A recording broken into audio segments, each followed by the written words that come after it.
ብዙዎቹ የሞት ዶክተር ይሉታል። የአሜሪካን ሲሪያል ኪለር ሂስትሪ ላይ ብዙ ሰዎችን ከገደሉት ሰዎች መካከል አንዱ ነው። ለማንኛውም ከቲክቶክ ጋር ጸብ ውስጥ ስለገባን ኮፒ ሊንክ፣ ሼር፣ ሪፖስት ማድረግ እንዳረሱ ታሪኩን ልንገራችሁ። በ1975 ሃሮልድ ሺፕመን እንግሊዝ በምትገኘው ማንቸስተር ከተማ ውስጥ ይኖር ነበር።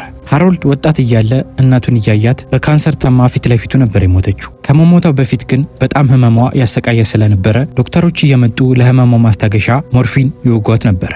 ሃሮልድ የእናቱ ህመምና ስቃይ በአንድ ትንሽ የመርፌ ምክንያት መጥፋቱ አእምሮ ላይ ተቀርጾበታል። ሃሮልድ እያደገ መጣና በጥሩ ውጤት ተመርቆ ዶክተር መሆን ቻለ። ከትንሽ ዓመታት በኋላ ደግሞ የራሱን አጠቃላይ ሕክምና ክሊኒክ መክፈት ቻለ። የከተማው ሰው በሃሮልድ እንክብካቤና የሕክምና እውቀት ምክንያት አምኖታል። በጠና የታመመ ሰው ካለ ቤቱ ድረስ እየሄደ ሕክምና ይሰጥ ነበረ። ሁሉም ነገር ሰላም ነበር የሚመስለው።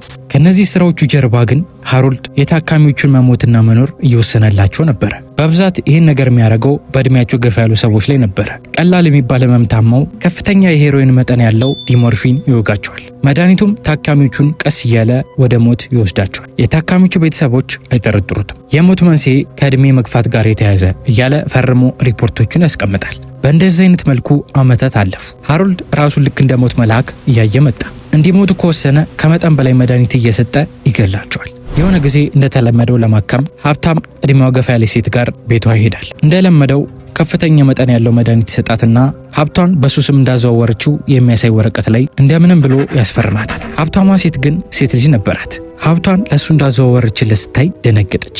ከዚህ በፊት ስለ ሃሮልድ ምንም ብላት አታውቅም። የውርስ ወረቀቱንም ስታየው ፊርማዋ ለየት ይልባታል። ወደ ፖሊሶች ጋር ሄዳ ትከሷለች። ፖሊሶቹ መጀመሪያ ሃሮልድ ጥሩ ሰው ነው ብለው ቢያምኑም ምርመራ ሲያረጉ ግን ተገላቢጦሽ እየሆነባቸው መጣ። በእድሜ ገፋ ያሉ ታካሚዎቹ እሱ ከጎበኛቸው በኋላ ሞተው ይገኛሉ። ሬሳቸው ሲመረመር ከመጠን በላይ ዲሞርፊን ተገኘባቸው። ፖሊሶቹ እነዚህ ነገሮች ካወቁ በኋላ ያዙት። በ2000 ዓ.ም ፍርድ ቤት ቆሞ 15 ሰዎችን በመግደል ተከሶ የዕድሜ ልክ እስራት ተፈረደበት። ሃሮልድ ከታሰረ በኋላ ራሱ መርማሪዎቹ የገደላቸው ሰዎች እስከ 200 ድረስ እንደሚደርሱ ማረጋገጥ ቻሉ። ሃሮልድ ለምን እንደዚህ እንዳደረገ ግን ግልጽ የሆነ ነገር አልተናገረም። እስር ቤት ውስጥ ራሱን አንቆ ገደለ።